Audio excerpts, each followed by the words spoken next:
अस्सलाम वालेकुम। उम्मीद है आप लोग ठीक हैं, खैरियत से हैं। अल्लाह पाक की ज़ात आप लोगों को अपने हिफ्ज़ व अमान में रखे। हमारी दुआएं हमेशा की तरह आपके साथ हैं। सलामत रहें, खुश रहें। इसी तरह अल्लाह पाक की ज़ात जो है वो आप पर अपने रहमतें जो है ना वो बरसाता रहे। हमारी दुआएं जो हैं वो हमेशा की तरह आपके साथ हैं। अ,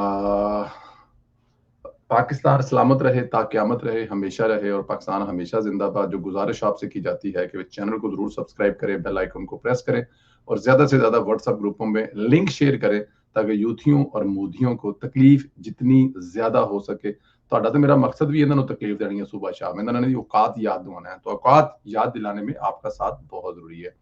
पीटीआई में अगले फेज की लड़ाई जो है उसका मुझे लगता है कि अब आगाज हो गया है। इस लड़ाई में इमरान खान के खानदान के खिलाफ अदम एतमाद चल रहा है।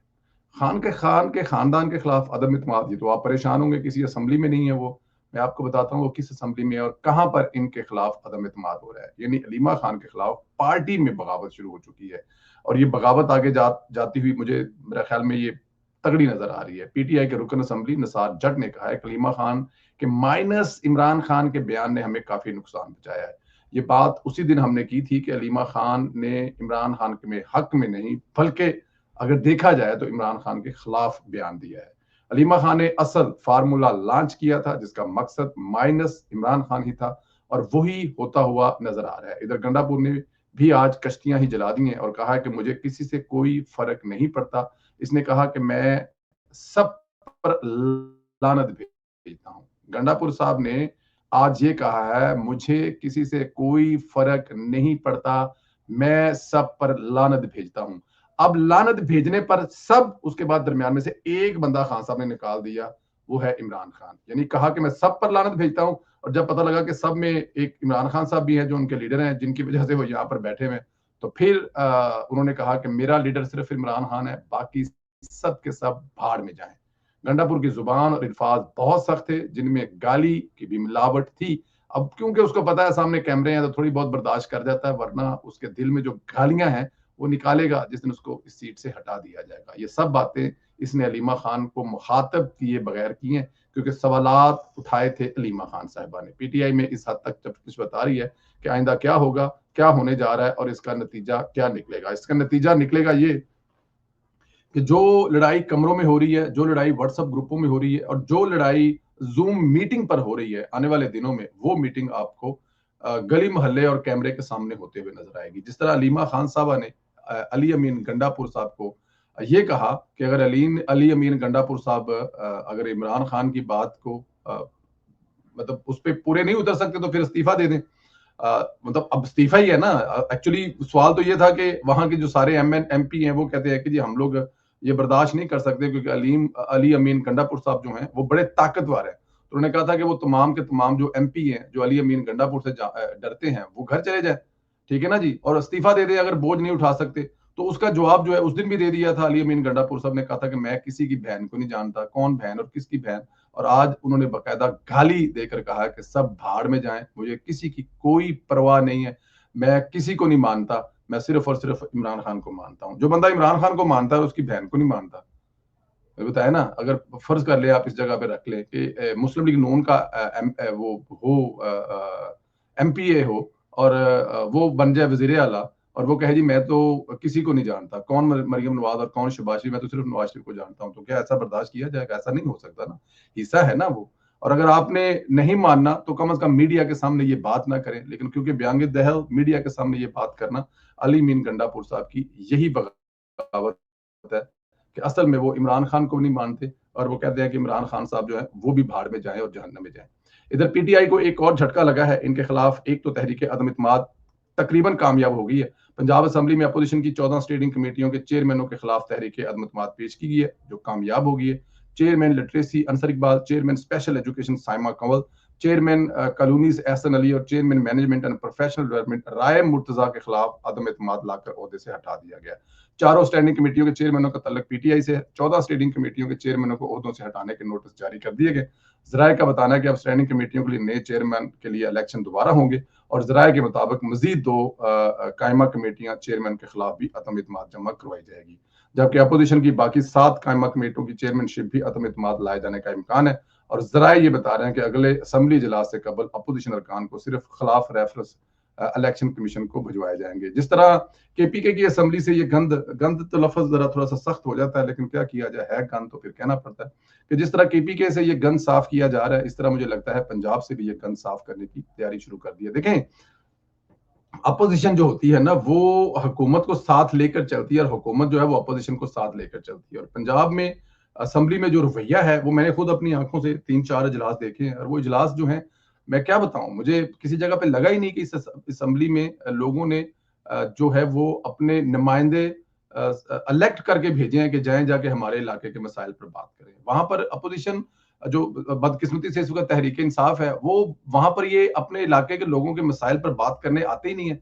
उनको इस बात की परवाह ही नहीं है कि वो क्या बात करेंगे और किससे बात करेंगे, क्या करेंगे। उनकी एक ही बात है, वो या तो चोर चोर के नारे लगाएंगे हुकूमत के खिलाफ, या फिर कैदी 804 की चवल सी तस्वीरें उठा के सामने रह जाएंगे। और भाई, एक बंदा जेल में है, जेलें काटी हैं, इससे पहले जुल्फकार अली भुट्टो ने जेल काटी है, बेनजीर भुट्टो साहब ने जेल काटी है, आसफ अली जरदारी ने जेल काटी है, नवाज शरीफ ने जेल काटी है, मरियम हमजा शहबाज ने जेल काटी है, इवन शहबाज शरीफ ने जेल काटी है।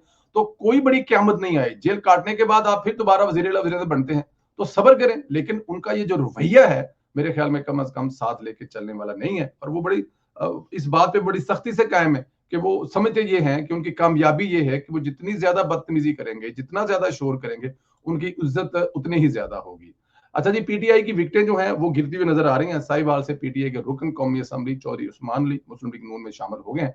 उस्मान अली वज़ीर-ए-आज़म शहबाज शरीफ से मुलाकात में शमूलियत का ऐलान किया है। ये बहुत अहम पेशरफ्त है। खबर यह है कि इसके बाद कई लोग और भी शामिल होंगे जो पीटीआई से नून लीग में जो है वो शामिल होंगे। देखें, पीटीआई को नून लीग क्यों छिड़ेंगे? पीटीआई अपने जो मेंबर हैं असेंबली के, जो आजाद रुकन है, या बल्कि जो टिकट वाले पे भी सिलेक्ट हुए हैं सुन्नी इत्तेहाद के, उनके लिए पाकिस्तान तहरीक इंसाफ के जो कायद हैं, जो बानी हैं, जो पैटर्न चीफ हैं, जो साबिक चेयरमैन है, वो कोई जगह छोड़ नहीं रहे। देखें, पार्टी का लीडर होता है जिसने अपनी पार्टी चलानी होती है, तो पार्टी का लीडर तो पार्टी तबाह कर रहा है। क्या चॉइस है इन लोगों के पास? क्या ये मुल्क मुखालिफ सरगर्मियों में शामिल हो जाए? क्या ये आईएमएफ को खत लिखना शुरू कर दें? क्या ये दूसरे मुल्क की एजेंसियों के साथ मिलकर पाकिस्तान को कमजोर शुरू करना कर दें? ये मेंबर बेशक इमरान खान की पार्टी का वोट लेके बने हो, लेकिन है तो इस मुल्क के ना, वो इस मुल्क के खिलाफ तो नहीं जा सकते। ये उस्मान अली साहब इन्होंने जब मुलाकात की होगी, तो ये कितना मतलब कि पीटीआई की क्यादत के हाथों मजबूर हुआ होगा कि इसने शिरकत की होगी। कुरान पाक पर एक वीडियो में देख रहा था कि कुरान पाक पर हाथ रखकर उसने कहा था कि मैं इमरान खान मेरा कायद है और मैं उसके वोट पर वोट लेकर आ रहा हूं और मैं कभी इमरान खान को नहीं छोड़ूंगा। उसको छोड़नी पड़ी, कुरान पाक पे हाथ रख के उसको छोड़नी पड़ी। क्यों छोड़नी पड़ी? क्या पाकिस्तान तहरीक इंसाफ इस बात को रियलाइज करेगी कि उनके जो रवैये हैं, पाकिस्तान तहरीक इंसाफ के कायदीन के जो रवैये हैं, उसके जो कायद के रवैये हैं, वो उनके अरकान को मजबूर कर रहे हैं कि वो मुल्क छोड़ जाए, या फिर मुल्क दुश्मन होने का नारा लगा दें, या फिर अल्ताफ हुसैन की तरफ पाकिस्तान मुर्दाबाद का नारा लगा दें। ये वजह है इन लोगों के पार्टी छोड़ने की, ये वजह है मेंबर जो है। मैं बताता हूँ आपको, 300 समथिंग लोग हैं। क्या आपको किसी जगह पे नजर आते हैं? बिल्कुल भी नजर नहीं आते। बट एनी हाउ, पीटीआई के अपने रवैये पर बात करें तो ये लोग बेहिस हो चुके हैं। सीसीटीवी फुटेज से साबित हुआ है, स्वात वाक़े के 19 मिनट बाद रेस्क्यू 1122 की मेडिकल एम्बुलेंस पहुंची है, जिसमें सिर्फ मेडिकल टीम थी। 19 मिनट बाद पहुंची। टीम के पास दरियाए स्वात में फंसे अफराद को निकालने का सामान ही मौजूद नहीं था। कि वो जो रेस्क्यू टीम है वो तो डॉक्टर है, अब डॉक्टरों ने वहां पे लोगों को निकालना कैसा है? फोटोज में एम्बुलेंस के साथ वाटर व्हीकल्स, कश्तियां और दीगर मुतल्लिका आलात नजर नहीं आ रहे। मुतासरा खानदान 9:47 पर फंसा और 11:22 पर एम्बुलेंस जो है वो पहुंची, 10:07 पर पहुंची। दूसरी तरफ पीटीआई अपनी सूबाई हुकूमत की नाअहली को तस्लीम करने के बजाय प्रोपागेंडा कर रही है। फेक वीडियो का सहारा लेकर दूसरे सूबों में सैलाब जैसी सूरत हाल के जरिए तवज्जो हटाने की कोशिश कर रही है। होना तो ये चाहिए कि जो गलती हुई है उसको सुधारना चाहिए, माफी मांगनी चाहिए अवाम से, लोगों से, उस खानदान के पास जाके पैरों में बैठकर माफी मांगनी चाहिए कि आप लोग हमारे सूबे में आए थे, आप लोग हमारे मेहमान थे और हम लोग अच्छे मेजबान नहीं है। हमने ये आप लोगों के साथ किया कि आपकी जो पहले तो आपको बचा नहीं सके, फिर आपकी जो डेड बॉडी है वो सफाई वाली गाड़ियों में डालकर भेजी। बहुत सारे लोगों को इस लफ्ज पर इतराज है, भाई ये हकीकत नहीं है क्या? नहीं भेजी? अगर ऐसी की है तो इसका मतलब यह है कि क्या वहां की अवाम की जिम्मेदारी थी? हम अवाम को ये नहीं कह रहे, केपीके के पश्तून लोगों को नहीं कह रहे, लेकिन मेहमान तो वो हुकूमत के थे, वहां पे सर्व तो हुकूमत कर रही थी। तो इस बात पे ज्यादा गुस्सा नहीं करना चाहिए। मेरे बहुत सारे पश्तून भाई इस बात पे गुस्सा कर रहे हैं कि आप ये क्यों कह रहे हैं कि हम केपीके वाले पंजाब वाले ये बात नहीं भूलेंगे कि आपने, भाई ऐसा हुआ है क्या ऐसा नहीं हुआ? पहली दफा हुआ है, इससे पहले भी 10 दफा हो चुका है कि जो लोग पाकिस्तान से आते हैं उनके साथ ये सलूक किया जाता है। आते वो सैर करने हैं, वापस उनकी लाशें सफाई वाली गाड़ी पे भेजी जाती हैं। तो बात यह है कि इन लोगों को बजाय कि वो माफी मांगे, वो उल्टा दूसरे सूबों की, खास तौर पे पंजाब के सूबे की पुरानी वीडियोस बारिश की निकाल कर साबित कर रहे हैं कि मरियम नवाज जो है उसके सूबे में भी यही हो रहा है। और भाई अगर ये हो रहा है तो वहां पे मरियम नवाज से सवाल करना चाहिए ना कि ऐसा क्यों हुआ था और ऐसा कब हुआ था। और वहां पे पुराने कोई अस्पतालों के बच्चों की जो डेड बॉडीज हैं या बच्चों की जो हलाकतें हैं जो पहले की हुई हुई हैं उसको भी मौजूदा इससे जोड़ा जा रहा है और पूरी जो तवज्जो है वो डाइवर्ट करने की कोशिश की जा रही है। किसकी तवज्जो डाइवर्ट करने की कोशिश कर रहे हैं? ये सोशल मीडिया पे बैठे हुए ये जो कीबोर्ड वॉरियर हैं पाकिस्तान तहरीक इंसाफ के और उनके साथ जो उनके वीलॉगर्स हैं, क्या साबित कर लेंगे इससे? बात ये है कि आपको माफी मांगनी चाहिए और चीज को आगे लेके जाना चाहिए। मैं तो यही समझता हूँ, बाकी फिर आप लोगों के अपने हाथ में। अल्लाह खैर करे और जिंदगी सेहत दे। फिर भी दुआ करते हैं अल्लाह पाक ने, अब मैं कह रहा हूं ना कि वो गंडापुर साहब इस सूबे के अवाम पर एक अजाब है और बहुत बड़ा अजाब है। अल्लाह पाक आप लोगों को अपने हिफ्ज़-ओ-मान में रखे। हमारी दुआएं हमेशा की तरह आप साथ हैं, खुश रहें, आबाद रहें। चैनल को जरूर सब्सक्राइब करें, बेल आइकन को प्रेस करें। चैनल के हालात जो हैं आजकल बहुत पतले हैं। वजह मुझे नहीं पता, नहीं क्या मसला है, क्या लोग किधर हैं। 3.5 लाख लोग इसके सब्सक्राइबर है, लेकिन जो व्यूअरशिप है वो काफी ज्यादा बहुत सारे लोगों की है, यूट्यूब की तरफ से भी है, लेकिन आपका साथ जो है वो हमारी बड़ी मदद करता है, हेल्प आउट करता है। तो कमेंट्स करें, राय दें। पाकिस्तान जिंदाबाद, हमेशा जिंदाबाद का नारा जरूर लिखें। इजाजत दें, इंशाल्लाह अगले वीडियो में फिर आपसे मुलाकात होगी। खुदा